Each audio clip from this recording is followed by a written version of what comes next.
Bonjour mesdames et messieurs, bienvenue à votre émission Un jour, un lieu.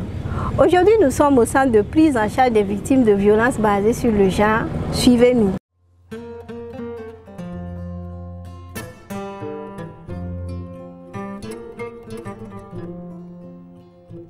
Le centre de prise en charge des victimes de violences basées sur le genre a vu le jour en 2015.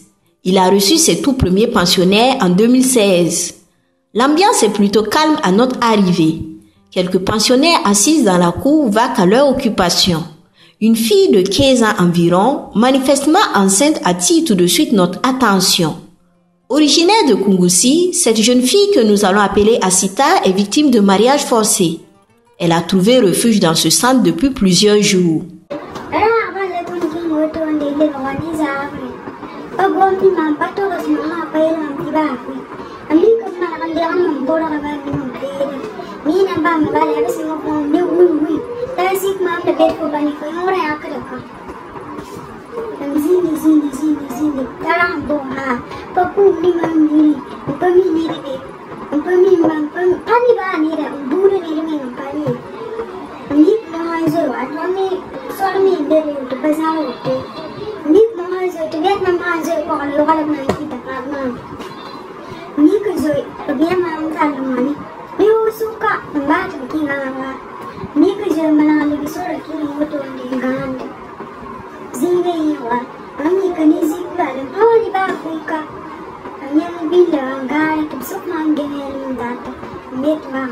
Salimata, 14 ans, a quitté son village natal dans la province des Banwa pour travailler comme aide ménagère à Ouagadougou.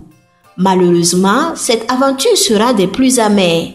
Régulièrement battue par sa patronne, elle finit par prendre la poudre d'escampette. Une autre pensionnaire, Fatou, en classe de CM1 dans la ville de Ouagadougou, a été arrachée sur dénonciation de sa grande sœur des mains de son bourreau, un homme détenu à la retraite qui abusait de cette fillette de 12 ans.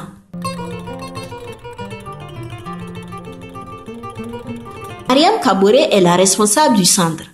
Entourée d'une équipe dynamique, elle s'assure que les victimes bénéficient d'une bonne prise en charge dès leur arrivée. Lorsque la pensionnaire est hébergée au sein du centre ici, nous mettons en place plusieurs activités. Il y a la restauration qui est assurée par un service traiteur. Les pensionnaires ont 3 repas par jour ici. Lorsqu'elles arrivent aussi et à des blessures, le service santé assure vraiment des soins préconisés pour ces femmes qui ont des blessures. Il y a également des entretiens et des counseling qui sont faits par les travailleurs sociaux pour assurer davantage les victimes là que leur problème trouvera une solution au sein du centre. À notre passage, on dénombrait au total 26 pensionnaires victimes de violences sexuelles ou conjugales, de sévices corporels, de rap et même de réseaux de prostitution.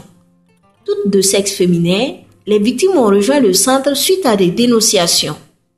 Depuis le 2 mars 2021, le ministère de tutelle du centre, qui est le ministère en charge de la femme et de la famille, a lancé un numéro vert, le 80 00 12 87, pour recevoir les dénonciations de violences basées sur le genre. Depuis lors, les dénonciations ont explosé. Depuis le lancement du numéro vert, on a commencé à recevoir vraiment les vrais cas de violences basées sur le genre.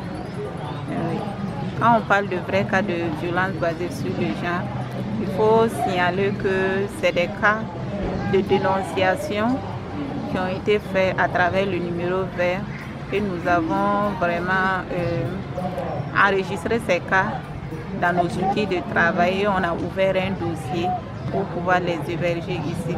Avant le lancement du numéro vert, les cas venaient rarement se signaler au sein du centre, mais depuis le lancement du numéro vert, nous recevons plus de cas qui sont dénoncés et le centre est vraiment affluent. Le centre d'appel fonctionne 24 heures sur 24 et 7 jours sur 7.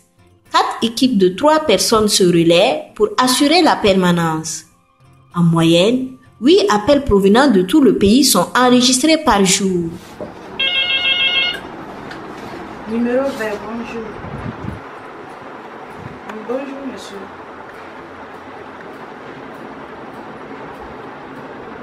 Oui. Oui, oui. Oui, oui.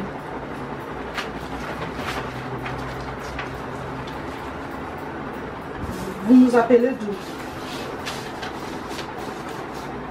D'accord.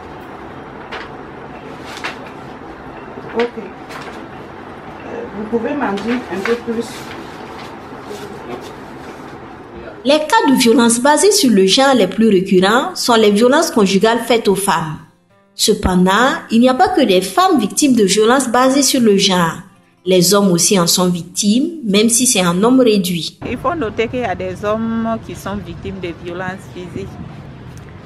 Ils dénoncent les cas de victimes. Lorsque nous les invitons au centre, ils ne viennent pas. Il y a d'autres qui arrivent à se présenter, mais ce sont les cas de violences psychologiques qui sont vraiment signalés au centre. Les hommes se présentent au centre pour les violences psychologiques. Lorsque ce sont des violences physiques, ils ne se présentent pas. Le service juridique et de prévention travaille à sécuriser la victime et à dissuader le bourreau. Avec l'augmentation des cas de dénonciation suite au lancement du numéro vert, ces interventions sur le terrain se sont multipliées. Nous, si on nous appelle en tant qu'officier de police judiciaire, on se déporte sur les lieux.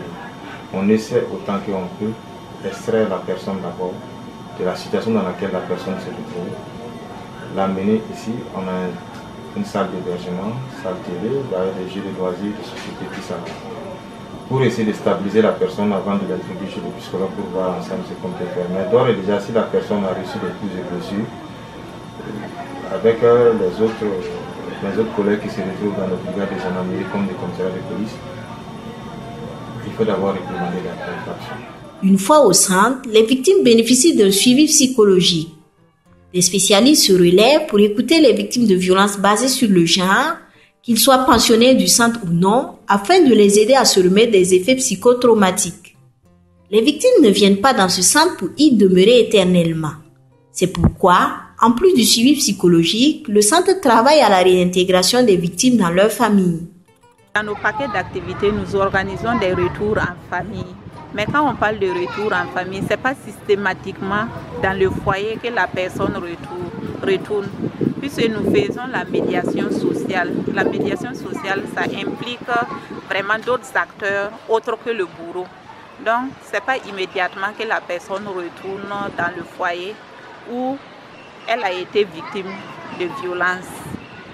Mais il arrive aussi que les couples se réconcilient à notre niveau ici et ils repartent vraiment heureux. À la date du 30 juin 2021, le centre a enregistré 694 cas de dénonciation des violences basées sur le genre. Les cas des régions dénoncées sur le numéro vert sont référés dans les services déconcentrés du ministère en charge de la femme et de la famille pour une prise en charge locale.